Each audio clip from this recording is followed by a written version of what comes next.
मैं इसके लिए अरविंद केजरीवाल जी को धन्यवाद करूंगा कि शिक्षा जब सुधरेगी तो स्वास्थ्य सुधरेगा, जब स्वास्थ्य सुधरेगा तो रोजगार जरूर आएंगे। इसलिए कि शिक्षित है तभी तो दोनों मिलना ही है। नहीं, इसके लिए तो मैं आईपा को धन्यवाद करता हूँ कि कम से कम एक जोश, एक जैसे एक सोया हुआ, इस तरह के सभी लोग जगह जगह जाके नहीं, बड़े चैनल तो कुछ आते नहीं, वो बड़े लोगों में सिमट जाते हैं।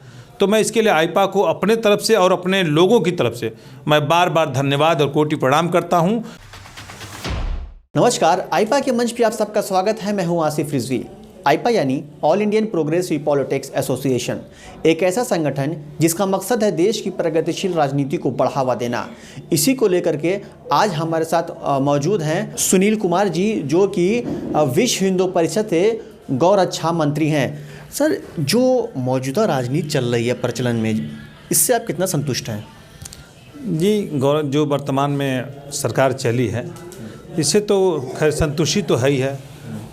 अब संतुष्ट कितना है, अब जो संतुष्ट है भाई वो संतुष्ट है। मौजूदा में जो राजनीति चल रही है, जैसे आपने बोला आप संतुष्ट हैं और संतुष्ट नहीं हैं, कोई संतुष्ट कैसे नहीं है? जैसे राजनीति है, सभी लोगों को सभी कार्य पसंद नहीं होते हैं, ठीक? तो जो इनके कार्य पसंद नहीं होंगे, जैसे अब कुछ लोग कहते हैं कि यह धर्म पे राजनीति करते हैं, तो उनको कुछ लोगों को धर्म नहीं पसंद है तो इनकी पॉलिटिक्स पसंद नहीं होगी। लेकिन जो लोगों को अपनी आस्था से, चाहे अब जैसे वर्तमान मान लीजिए कि लोग कहते हैं कि गरीब, इस समय जितने परिवार हैं जो कि जिसके पास खेती हो, चाहे जो किसान हो चाहे ना हो, सरकार की एक उपलब्धि जो आई कि सरकार सबको राशन जो दे रही है, करीब हर घर में राशन सबके घर में आप वर्तमान में खोजेंगे तो मिलेगा। अच्छा, हर राजनीतिक दल खुद को लोकतांत्रिक कहता है, क्या वास्तव में दल लोकतांत्रिक है? नहीं, हर दल लोकतांत्रिक नहीं है। कुछ दल अति स्वार्थी भी हैं। देखिए, कुछ लोग स्वार्थ में भी आते हैं राजनीति करने के लिए। अच्छा, हम लाख दावे कर लें कि चुनाव में जो मुद्दे होते हैं वो स्थानीय नहीं रह पाते हैं, किसी न किसी भावनात्मक तरीके से चुनाव लड़े जाते हैं। इसके लिए दोषी किसको मानते हैं? वोटर को मानते हैं। इसलिए वोटर को जब वोटर के स्थानीय लोग वोटर को एक मांग करना चाहिए कि जो हमारा MP MLA विधायक हो स्थानीय हो, हमारे ज़िले का हो, हमारे नगर का हो। तो जब हमारे नगर से जब कोई प्रत्याशी आएगा नहीं, जैसे हम 5 साल मेहनत करते हैं अपने नगर अपने लोगों के लिए, पता चला कि कोई आ गया बलिया से तो कोई आ गया फर्रुखाबाद से, अब उनको ले आके मेरे ऊपर थोप देते हैं लोग कि आप इनको, ये अच्छे प्रत्याशी, अब इनको वोट करिए। तो जो स्वार्थ में होता है, जैसे जो पॉलिटिकल है, हम भाजपा के हैं, कोई कहता है हम सपा के हैं, कोई कहता है कि हम यहाँ के हैं, हम वहाँ के हैं, तो अब जो राजनीतिक दल से सटे होते हैं लोग, उनकी मजबूरी होती है उनको वोट देना। लेकिन जो क्षेत्रीय होते हैं वो भाई अपने क्षेत्र के विकास के लिए अपने क्षेत्र की जनता को तलाश करते हैं। अच्छा, शिक्षा स्वास्थ्य रोजगार जैसे सर्वांगीण विकास कैसे राजनीति का हिस्सा बनेंगे?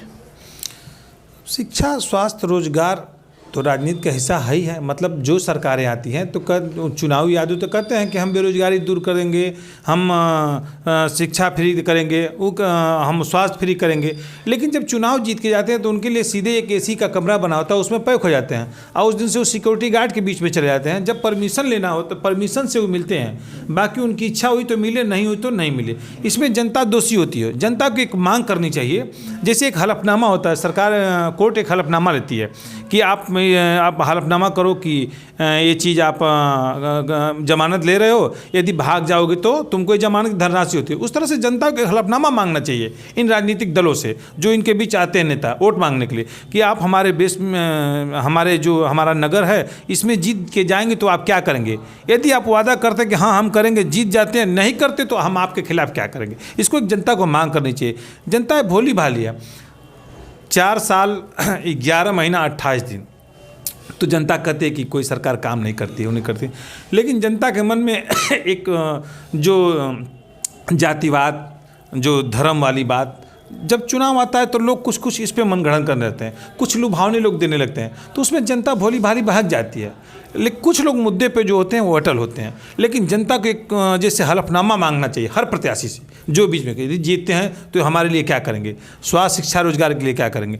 और जहाँ तक शिक्षा की बात हुई तो सरकार एक शिक्षक को 40,000 देती है, उस स्कूल में करीब करीब 2 लाख रुपये महीने जाते हैं, लेकिन वहाँ बच्चा पढ़ना पसंद नहीं करता।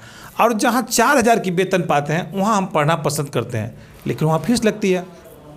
40,000 वालों पे इतना पाबंदी होनी चाहिए कि जो 4,000 लोग से पा के शिक्षा देते हैं वो 40,000 वाले शिक्षा नहीं दे पाते हैं। इस पर सरकार कभी सीरियस नहीं हुई। हाँ, वर्तमान में मैं एक छोटा सा उदाहरण देखा तो नहीं हूँ, लेकिन दिल्ली को उदाहरण दे रहा हूँ कि लोग कहते हैं कि दिल्ली में सरकारी विद्यालयों में शिक्षा सुधरी। मैं इसके लिए अरविंद केजरीवाल जी को धन्यवाद करूँगा कि शिक्षा जब सुधरेगी तो स्वास्थ्य सुधरेगा, जब स्वास्थ्य सुधरेगा तो रोजगार जरूर आएंगे। इसलिए कि शिक्षित है तभी तो दोनों मिलना ही है। अच्छा, असंतुष्ट होकर वोट देना और सपने पूरा करने के लिए वोट देना, दोनों परिस्थितियाँ आती हैं। तो ऐसे में जनता सरकार बदल भी देती है, लेकिन जनता के जो सपने होते हैं वो पूरे नहीं हो पाते। सपने का मतलब जनता जो चाहती है, जिसलिए जनता वोट देती है, वो नहीं पूरे हो पाते हैं। ऐसे में जनता क्या करे?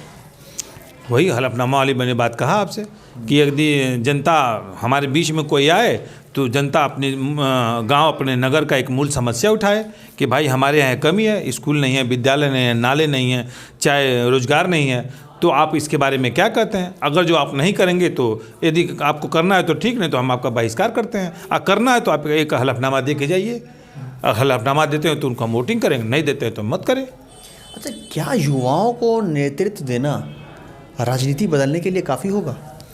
भाई, युवा तो एक पीढ़ी है। जैसे युवाओं को नेतृत्व देना, एक युवा जेम्स वाट आया था तो वह एक कोयले के बाप को देखा तो लोगों के बीच लाया, तो ये भी अपना एक राजनीति का हिस्सा। युवा बीच में आएंगे तो युवा तो दिशा और दशा बदलते हैं। जिस ओर जमाना चलता है, जिस ओर जवानी चलती है उस ओर जमाना चलता है। तो युवाओं का तो जिस ओर जमाना चलता है जवानी चलेगी ही चलेगी। अच्छा, आरक्षण और धार्मिक मुद्दे पर राजनीति क्यों नहीं होनी चाहिए? आरक्षण पे तो होनी चाहिए, इसलिए कि हम टैलेंट हैं। और भाई अगला देखिए, 2 चीज़ है, पहले से कुछ लोग परिपूर्ण हैं, और हमारे पास सारे टैलेंट होके हम नहीं कर पाते हैं। कहीं ना कहीं देखिए, कैमरे के सामने तो कहना हो, लेकिन तमाम लोग कहते हैं कि हम उस लायक रहनी है, लेकिन फलाना कुछ दे के हो गए।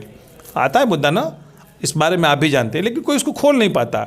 इसलिए वहाँ आरक्षण जरूरी है कि किस्त वाइज बढ़ जाता है कि जो जिस लायक जिस श्रेणी में उसको बंटना चाहिए। हाँ, धर्म पे राजनीति नहीं होनी चाहिए, धर्म पे हम भी करें, लेकिन धर्म की रक्षा होनी चाहिए, चाहे वो जिसका धर्म हो।